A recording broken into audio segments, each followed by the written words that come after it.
So for those of you that don't know Andy Dunn, 2007, Andy co-founded the digitally native brand Bonobos, bringing men a better fitting pair of trousers.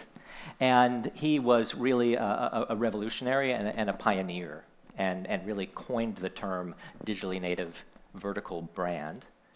And so much has changed since you first started. I'm wondering, when you think about how you would launch that business today, what would you do differently? What seems different about the landscape? What are your thoughts? Well, Rob and I have talked a lot about this, but this digitally native vertical brand term from some time ago, I now really don't like, which is weird because I started it. Now. Yeah. I don't really like digitally native vertical brands, but what gets me excited are brands that are really strong direct to consumer, but also have got omni, right? So it's not just about e-commerce, which is a tremendously challenging, frequently unprofitable business, and one that I think also doesn't take into account how much consumers still want to be in person with brands and products and people. So thinking about the e-commerce plus your own retail plus wholesale if you've got the right partners. And so if you think about where Bonobos is now, our most profitable business is actually our Nordstrom business, right? And that was something that would have been antithetical when we started. We now have 66 guide shops, stores. So maybe Rob can talk a little bit more. When he was starting Interior Define, the concept was like, why don't we actually start with retail embedded at the beginning, meaning brick and mortar, from reasonably early, and maybe you can share how you got going. Yeah, so we, in healthy part due to Andy's inspiration, launched Interior Define in early 2014. And I was able to witness what Andy had accomplished at Bonobos. It was pretty inspirational. I was there with him for a little while in the early days and saw a market opportunity to do something equally differentiated in furniture, but what Andy had witnessed was the power of that physical location. And so in 2014, when we were forming our company, raising capital, Andy was the very first board member of the business. Andy was like, here's what I would do differently. I would open up a guide shop from day one, because you're going to learn a ton about your customer. People are going to be able to physically interact with the product. And furniture, with sofas being our core category, made a lot of sense. So our very first office was also our very first guide shop. So our office is right in the back.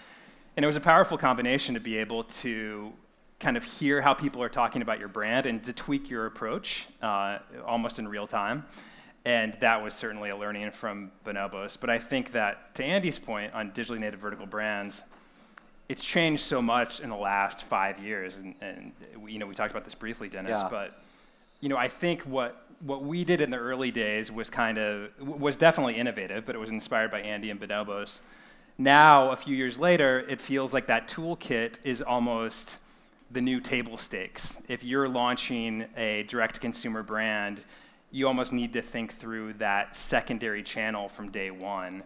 And we thought at the time we're doing this differently and better, but today I think that's no longer a differentiator. So it's about how do you not only build a compelling brand on the web and create a really differentiated user experience and hopefully value proposition, but then also how do you think about a more innovative secondary channel? And I would argue that the physical store channel is probably no longer innovative. I think it's necessary for a lot of brands, but I think it's probably not what's going to win the day as far as building brand awareness like it helped us 5 years ago. Well, so and Andy, you've been talking a lot about this recently. What omni-channel really means today. So in the beginning with Bonobos, you thought, we're never going to open retail locations, and we're all about getting rid of the middleman, and that was what digital brands were supposed to be all about. You discovered that people loved interacting with your product, and it just blew the category wide open for you. And now, so those of you that might not know, so Bonobos gets acquired by Walmart for several $100 million, and now Andy is the embedded entrepreneur within the Walmart organization, right? And now you're thinking a little differently about omnichannel and what it means. Tell me what your thoughts are today. Yeah, I can tell you a story. So somewhere in the audience is the Chief Marketing Officer, Andrew of Allswell. Andrew, give a shout. Andrew. There he is. So we launched this mattress brand, a year and a half ago. And we had this idea, we're going to build a great direct-to-consumer mattress brand. There were some brands out there that inspired us. And we built the brand at around $700 or $800 for a queen.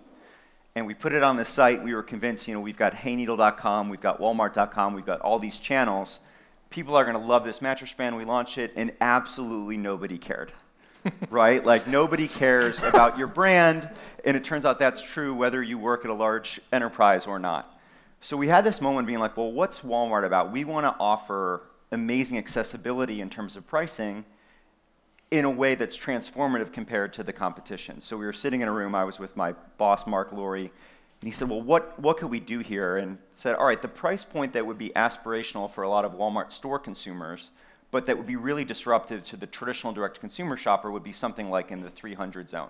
It's like, all right, $319. And so the team, Andrew included, built a great plan over the course of the next 6 weeks to change the price from $800 to $319. And my boss, who's the consummate entrepreneur, was like, no, like, just go into Shopify today and just like key in the new price. And so Andrew and the team looked into it, and they're like, well, actually, that's illegal from a channel price so there's that standpoint, but we can change the price on Walmart.com. So we went to Walmart.com, we changed it from 800 something to 319, and we'd sold literally like 4 mattresses in 8 months on Walmart.com, and we sold something like 85 that weekend. And that was this moment that, sometimes in markets like this, we lose sight of what broader America is all about, and how do we make sure we delight customers everywhere versus just in our own, echo chambers. And so then the brand really started taking off, and we started talking to the Walmart store merchants, and they said, well, we're interested in your mattresses, but we're interested in mattress toppers first. We're like, okay, mattress toppers, we can do that. We made a beautiful product. Sure. They're like, we're interested in carrying your topper. And we were like, okay, cool. What's the order? $1 million, $2 million. They're like, $52 million. Wait, $52 million of mattress toppers?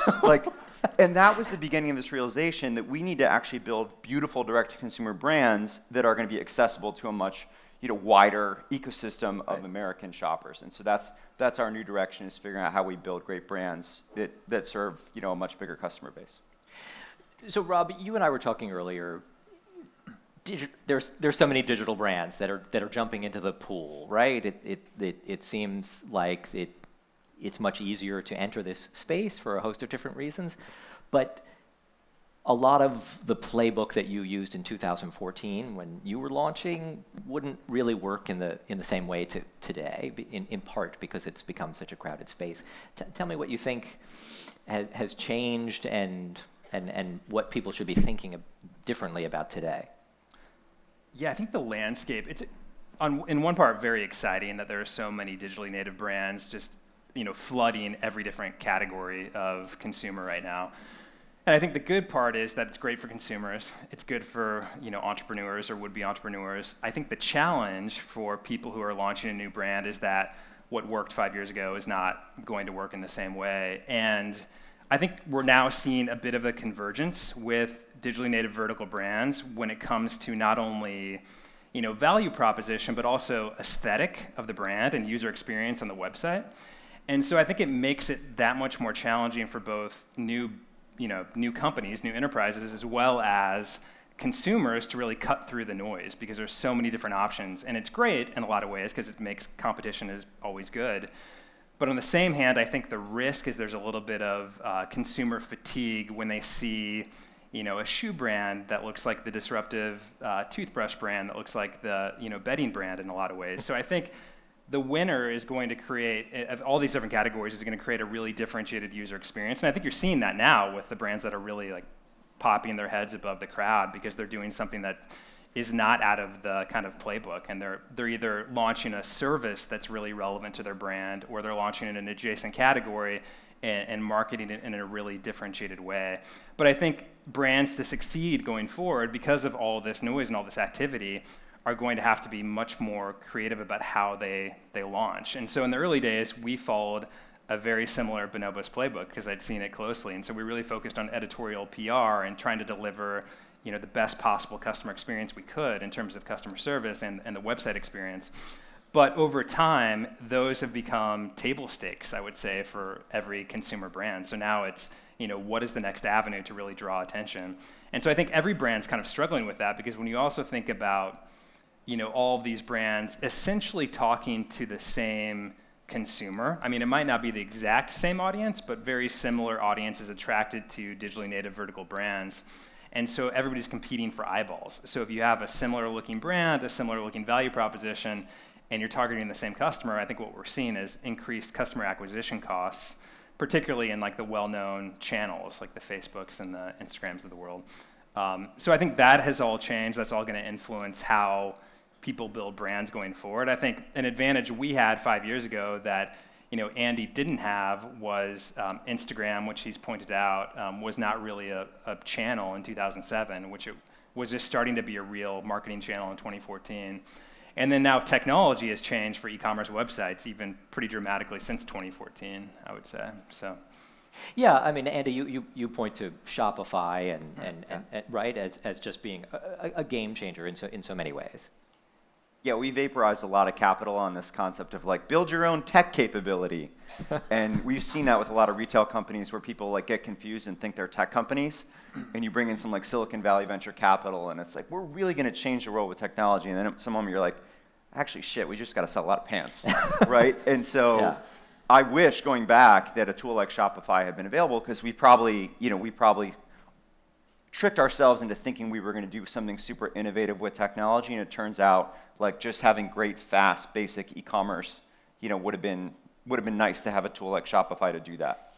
Well, you've also talked about, and we're going to talk about this a little bit later in the day with some other entrepreneurs that we're talking to, but you've changed your thinking about venture capital, right? And sort of it connected to Shopify, meaning that you wouldn't have to burn all that capital for that. And Rob, you're talking about the customer acquisition costs. And tell me what you're thinking, Andy, about what entrepreneurs should be thinking about making that decision to take venture, to not take venture.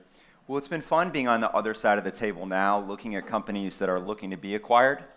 And last year there were 3 brands that were acquired: Tuft & Needle in the sleep space, I want to say MVMT watches, and then another one, I think, Native in CPG. And what was interesting about all 3 of them was they had fully bootstrapped. And they were entrepreneurs who were quiet about it. They weren't looking for PR about how much money they'd raised. And they owned 100% of their companies. And I was like, wow, I've been an idiot for 12 years. Right? Like going out, like raising capital, it's not necessarily a badge of honor. It's like, well, you actually couldn't build a profitable retailer. And so I think we're in this world where we've had this collision of digital and retail, which is exciting, and it merits, in some cases, people having to go out and raise capital. Like, we couldn't have done it at Bonobos if we hadn't gone and done that, because we were, I think, in a lot of ways inventing how brands are going to be built, and we weren't smart enough to figure out how to bootstrap that. Yeah. But now that the playbook, to Rob's point, has been established, it's not obvious to me that you need to go raise, technology, venture capital to go build a brand. And I think there's probably a hybrid model where you raise a little bit. There's a go big model that we know is out there, and then there's probably a bootstrapper model too, which is like, hey, we're going to take a little bit longer, we're going to grow a little bit slower, but we're going to kind of do it our own way. And I think there's merit to all 3 of those approaches. And will it mean that it'll just take a little bit longer for these companies to get where they want to go? I mean, it's going to take, it takes 10 years to build a brand anyway, right? Like it takes 10 years to build the foundation for a good brand, and I think consumers aren't in a rush. Like, they're happy to figure out over time that you're doing something cool. It's almost better in some regards if it starts small, you hone it, you iterate. So generally the pressure to like get big quickly comes more from investors or entrepreneurs who just feel like they've got to get there right away, and I'm not sure that that's always the healthiest way to do it. Sometimes things that start small and snowball and have that organic word of mouth, that's probably healthier than going out and spending millions of dollars on Facebook and Google. I love this concept that we've disintermediated the middle person. We have not. We've just created new middle people. Larry Page, Sergey Brin, Mark Zuckerberg. They are the new middle people. And I hear they're doing terribly well. They're doing okay. Yeah. So that's worked out for them. It has worked out. Rob, I mean, could you even imagine having done what you did without the venture side of it? I can't. Going over to China and creating a supply chain. I can't. I mean, it is a capital-intensive business. I mean, regardless of the fact that we didn't have a lot of inventory in the early days, I mean, it cost a lot of money to ship sofas halfway across the world. And so we definitely needed to raise capital. I would do it differently if I did it today, just in terms of similar to Andy's learnings. I think, knowing what you know a few years later, you could obviously do things more efficiently, I think.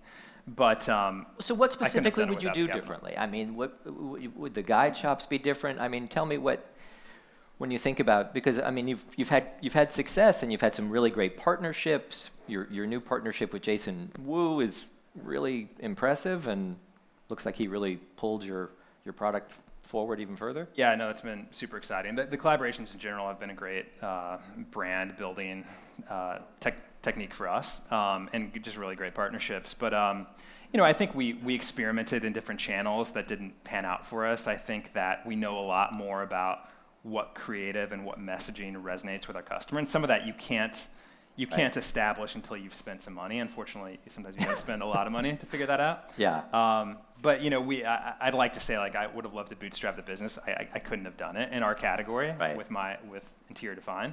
But I think, you know, when I look to the future and if I ever do something else, I think that would be my objective would be to try to at least. So. Does it feel like this is a real shift that could be taking place, Andy, about whether or not to take venture? I mean, are companies realizing there's a lot more they can do today? There are a lot more tools. You mentioned when we were talking the other day, even just there's a lot more talent to hire today than there was in 2007 when you were looking for all the key people that you needed. I think a lot of the big opportunities that require a lot of capital have been done.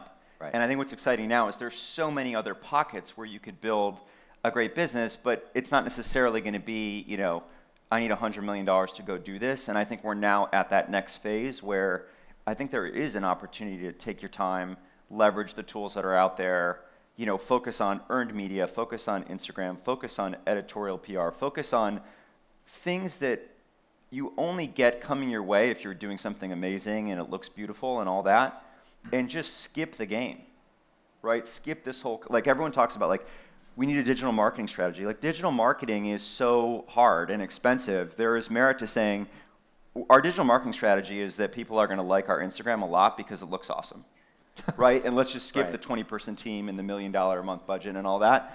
I think there's merit to that, but I think you need to feel like you're controlling your own destiny in some regard. And it's funny coming from me because in 2007, you know, we raised over $125 million in capital for Bonobos, and I think to Rob's point, like, I don't know how to have done that any other way.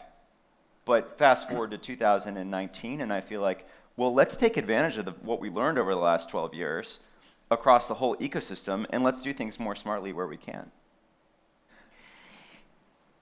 You mentioned about the marketing, and so many people today are wondering, you know, is my content marketing enough? Can I grow awareness just with that at a rate that will sustain? I mean, what do you think about that, Rob? I mean, I think it's very important. I think few brands can really lean on content marketing to be their main channel. Some brands have knocked it out of the park. I think, you know, like the Glossiers of the world, the Aways of the world have done a really great job on content.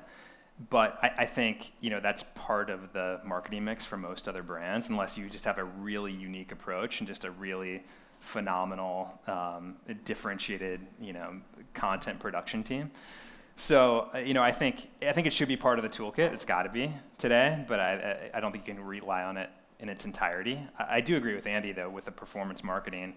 You know, it just gets, particularly if you're venture funded, the incentives are to push as hard as possible to realize kind of where it breaks, to understand, you know, how you can generate as much, you know, revenue at a reasonable cost per acquisition as possible. And I think that, you know, that outcome is often pretty binary. You either figure it out or you burn through, you know, all of your capital. So. Yeah.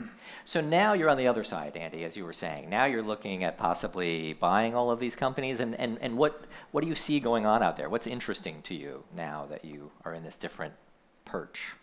Yeah, one thing is just the people that are doing it differently, which we've talked a little bit about.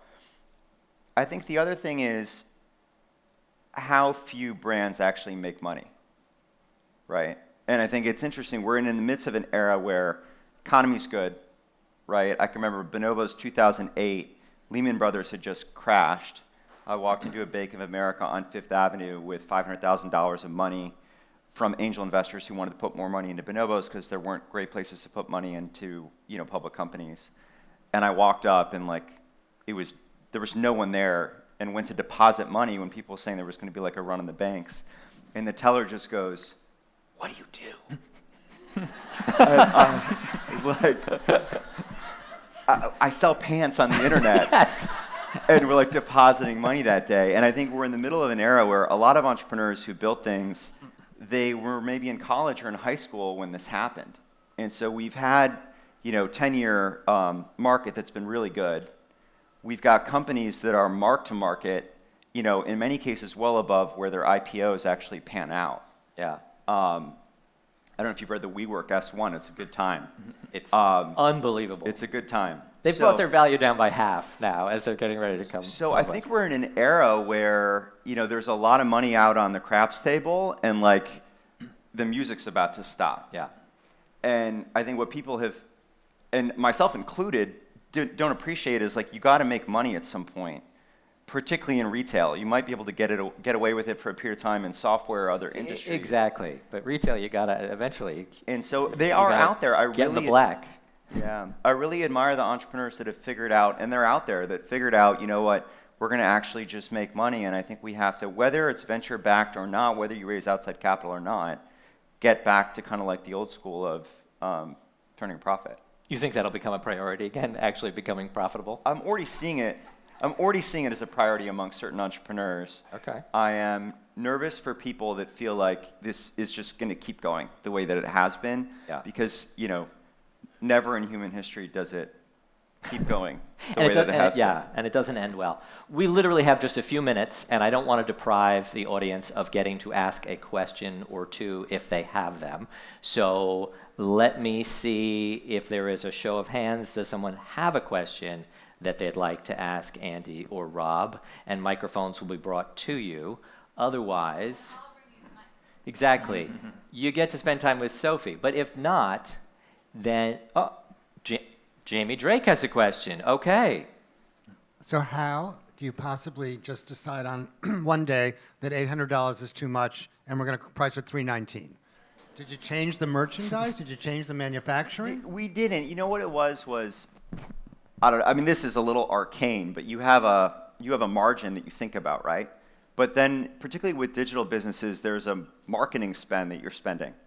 Right, so is it better to have a 70 margin and spend 30% on marketing, or just have a 40 margin and spend nothing on marketing? In some regard, that's a little bit simplified, but we had the ability in our cost of goods to do it, but just fundamentally saying rather than going and spending money to inflate the price, we're going to offer this at the most accessible price that we can. And again, that's like a Walmart philosophy, and so we're learning because we're a part of this enterprise that thinks differently. I'm not suggesting that that's the way it should work in every business, but there is something to be said for commerce is cool, right? And you don't necessarily need to spend money to make it cool. There's something to having more commerce because the price is more accessible. I think it's worth thinking about. Okay, one more quick question. So we're talking about the future of home, and part of the future is also the environment. So I'm wondering how sustainability and the thoughts around our environment sort of feed your thoughts about developing your brand and the products that you're offering. Well, thanks, Jenna. Please, who wants to tackle that? Which one of the two of them want to tackle that? The environment. Yeah, I mean, something we've definitely spent time on at Interior Define. I think that it's disingenuous to say you can build like a completely eco-friendly, sofa that you're producing overseas. But we are taking steps to make it as much as possible, and I think it unfortunately doesn't happen overnight. But that's something we're definitely focused on. I think that is critically important, and I think it's really important to the new consumer too, regardless of kind of demographic. Like people care about that, and I think they should. And so. We're working on it. I think it's driving strategy and some of the things we're thinking about in terms of sourcing and who our production partners are, but we haven't nailed it yet. It's something that we've learned a lot from Walmart on. I mean, I was excited about last week. I don't know if you saw Walmart's announcement on guns and ammunition. Huge. There have been some areas where exactly. Yeah. Areas where I feel like there's more to be done, and that was an area when we did the deal that was controversial for a number of our employees, right? 60% of our customers are millennials who live in Brooklyn, and they had a lot of questions for Doug McMillon when he came in on guns. Where I feel like we're behind is on sustainability. Walmart is leading the charge, right? Project Gigaton was announced, around the same time with the Bonobos deal to reduce a gigaton of emissions. And when you think about sustainable supply chains, very quietly, Walmart has the most sustainable supply chain out there. So we're now working on other things like building a really sustainable apparel brand, a sustainable CPG brand. We've all got to be doing that work, or we're not going to have a place to enjoy this life for very long. No, absolutely. Will you please join me in thanking Andy and Rob for joining us?